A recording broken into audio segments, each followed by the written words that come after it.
3월 12일 새벽 말씀 보겠습니다. 마가복음 5장 21절에서 43절까지 말씀입니다. 마가복음 5장 21절에서 43절까지 말씀, 내 믿음이 너를 구원하였다 라는 제목으로 새벽 말씀 보도록 하겠습니다. 어제 본문에서 예수님은 거라사에서 귀신 들린 자를 치유하심으로 하나님의 나라가 이방 지역에서도 세워지고 있음을 보여주셨습니다. 그리고 자신이 그 나라를 다스리시는 하나님의 아들이심을 보여주셨습니다. 예수님께서 이제 다시 유대 지역인 갈릴리 서쪽으로 이동하십니다. 예수님이 오셨다는 소식을 많은 사람들이 들었고 회당장 야이로도 이 소식을 들었습니다. 오늘 본문은 회당장 야이로의 이야기 중간에 혈루증 여인의 이야기가 시작되고 다시 야이로의 이야기로 넘어가는 구조로 되어 있습니다. 야이로는 먼저 예수님에게 찾아와 자신의 딸에게 손을 얹어 살려달라고 요청합니다. 오늘 본문은 우리가 주일날 들었던 말씀입니다. 야이로는 믿음을 가지고 예수님께 나아갔던 것이죠. 야이로의 청으로 예수님을 그 집으로 가는 중간에 야이로의 청으로 예수님이 그 집으로 가는 중간에 혈루증 여인을 만나게 됩니다. 마태복음에는 이 혈루증 여인에 대해서 간결하게 서술하지만 마가복음에는 더 자세하게 서술되어 있습니다. 그녀는 이 병을 치료하기 위해서 많은 의사들을 만났고 자신이 가진 재산을 허비했지만 아무 효력이 없었고 병은 더 악화되었습니다. 이 여인이 가지고 있던 혈루증은 그녀가 만지는 모든 것을 부정하게 만드는 병이었습니다. 레위기 15장 25절 이하에 보면 혈루증 걸린 사람이 다른 물건을 만지게 되면 모든 것이 부정하게 된다는 것이 나와 있습니다. 그녀는 다른 사람들과 접촉을 하면 안 되는 사람이었습니다. 그런데도 불구하고 예수님의 옷자락을 만진 것입니다. 그 옷을 만짐으로 자신의 병이 나을 것을 믿고 만진 것이죠. 옷자락을 만지자 혈루증이 즉시 멈췄습니다. 예수님의 옷에서 어떤 신비한 주술이나 능력이 나온 것이 아니라 이 여자의 믿음이 그렇게 되었다라고 34절에 말씀합니다. 예수님은 자신으로부터 치유 능력이 발생했다는 사실을 즉각 아셨습니다. 그래서 누가 만졌는지를 질문하십니다. 사실 누군지 몰라서 질문하시는 것이 아닙니다. 이미 알고 계셨습니다.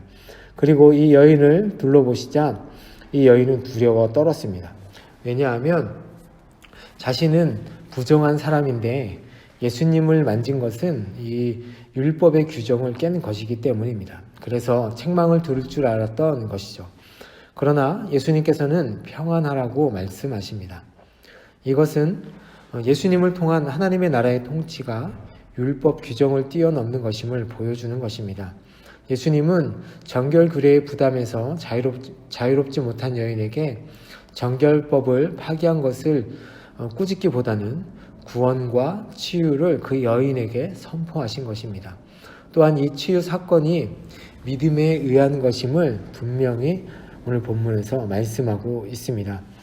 이 여인에게 그녀의 믿음이 낫게 하였다는 예수님의 선언이 들려오는 순간에 야이로의 집에서 하인들이 와서 야이로에게 딸이 죽었다는 소식을 전합니다.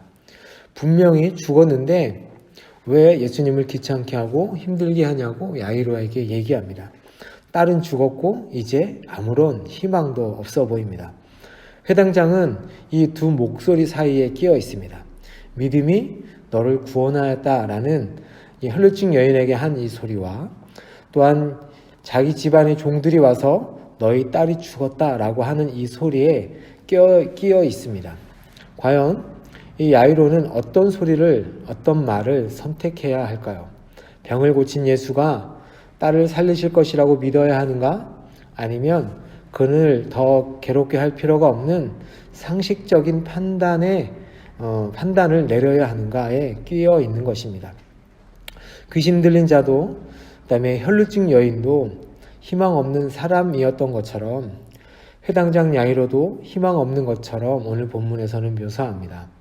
아무런 소망과 희망이 없을 것 같은 야이로에게 예수님께서 뭐라고 말씀하시냐면 두려워하지 말고 믿기만 하라라고 말씀하십니다. 계속해서 두려워하지 말고 믿어야 한다라는 명령을 야이로에게 하십니다. 회당장은 누구를 선택하냐면 예수님을 믿는 편을 선택합니다. 그리고 예수님은 베드로와 야고보, 요한만 데리고 그 집에 가십니다. 9장의 변화산 사건에서도 이들만 데리고 가시죠. 아주 지근거리에서 예수님의 사역을 보는 아주 특권을 누린 자들입니다. 이들을 데리고 그 집안에 들어가니까 사람들이 통곡을 하고 있습니다. 예수님은 그런 자들에게 이 아이가 죽은 것이 아니라 잔다고 하십니다. 이렇게 말씀하시자 사람들은 그를 비웃었다고 표현합니다. 그들은 예수님의 말씀을 문자적으로만 받아들인 것이죠. 예수님은 그 소녀가 부활할 것이라는 의미로 잔다고 말씀하셨는데 그들은 문자적으로만 이해하는 것입니다. 그렇게 믿지 않는 사람들을 밖으로 내보내십니다. 그 명령에 야이로가 아마 사람들을 내보냈을 것입니다. 그리고 예수님께서는 죽은 야이로의 딸의 몸에 손을 대시고 살리십니다. 예수님께서 이 죽은 소녀를 일으키신 이 행위는 하나님의 종말론적 통치가 예수님의 인격과 사역을 통해서 이 땅 가운데서 시작되고 있다라는 것을 알려주는 것입니다. 오늘 본문의 이 두 이야기, 야이로의 딸과 혈루증 여인의 이 이야기는 한 가지 공통 주제를 담고 있습니다. 자신들의 비참한 상황을 해결할 분은 예수님 한 분뿐이라는 확신과 믿음을 가지라는 것입니다. 야이로는 돈과 권력을 다 가지고 있던 사람입니다. 그러나 그 돈도 지식도 권력도 능력도 어쩔 수 없는 그 딸의 죽음을 보았습니다. 이럴 때 믿음은 무엇을 믿는 것을 의미할까요? 더 높은 확률이 아니라 주 예수 그리스도의 능력과 인격을 믿는 것입니다. 그분의 선한 의지를 믿고 그분께 모든 것을 다 맡기는 것입니다. 우리의 절망적이고 힘든 상황에 희망도 소망도 보이지 않는 상황에 이것을 해결할 분은 오직 예수님뿐이라는 확신과 믿음을 가지고 살아가야 한다는 것을 오늘 본문을 통해 말씀하고 계십니다. 그렇게 우리 예수님을 믿으시면서 확신과 믿음을 가지고 살아가는 우리 모든 성도님들이 되시기를 예수님의 이름으로 축복합니다. 아멘. 제가 잠시 기도하겠습니다. 아버지 하나님, 우리가 살다 보면 돈도 지식도 능력도 권력도 어찌할 수 없을 만큼 절박한 때를 만납니다. 소망도 희망도 보이지 않는 때를 만납니다. 그럴 때 더 높은 확률과 상식적인 선택이 아니라 두려워하지 말고 믿기만 하라는 예수님의 음성을 듣고 그 음성을 믿는 자가 되게 하여 주옵소서. 예수님을 믿는 참된 믿음을 가지고 살아가게 하여 주옵소서. 예수님의 이름으로 기도합니다. 아멘.